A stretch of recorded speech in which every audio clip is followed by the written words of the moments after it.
சற்று முன் கிடைக்கப்பெற்ற மிக மிக முக்கியமான செய்தி ஒன்று வெளியாகியுள்ளது. அனைத்து இந்திய அண்ணா திராவிட முன்னேற்ற கழகத்தில் எடப்பாடி பழனிசாமி அவர்களுக்கு இனி எந்த ஒரு தலைமை பதவியும் கிடையாது. அவரது பொதுச் செயலாளர் பதவியை பறிக்க வேண்டும் என்று அவசரமாக பொதுக்குழுவை கூட்டுவதற்கு மூத்த நிர்வாகிகளும் முன்னாள் அமைச்சர்களும் முடிவுகளை எடுத்துள்ளார்கள்.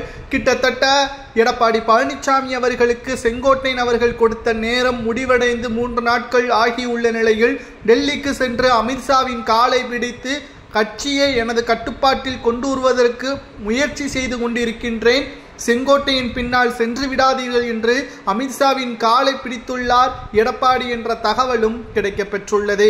மேலும் அதிமுக ஆட்சி கவிழாமல் 2021 இருந்து 2021 ஆட்சியை அமைப்பதற்கு போராட்டம் நடத்தியதற்காக திமுக ஆட்சியை கைப்பற்றிவிட்ட நிலையில் திமுக எப்பொழுதோ அதிமுகவின் ஆட்சியை கவிழ்த்திருக்கும். ஆனால் அதிமுகவின் ஆட்சியை கவிழாமல் பார்த்து கொண்டது மத்திய அரசு தான் என்று தெரிவித்திருந்தார்.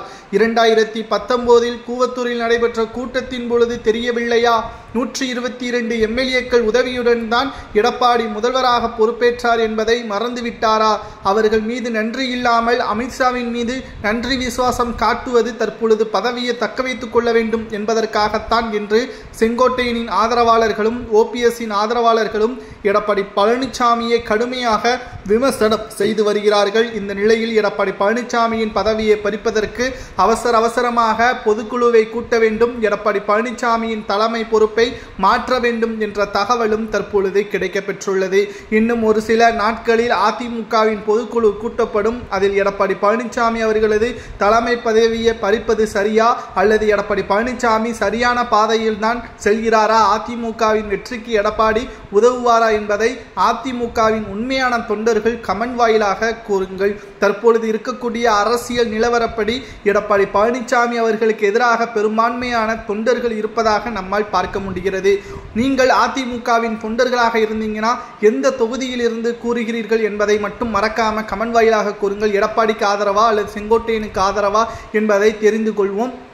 எடப்பாடியின் பதவியை பறிப்பதற்கு பொதுக்குழு கூட்டுவது சரியா என்பதையும் கமெண்ட் வாயிலாக மறக்காமல் கூறுங்கள். இது போன்ற அரசியல் செய்திகளை தெரிந்து கொள்ள சப்ஸ்கிரைப் மட்டும் பண்ணிருங்க.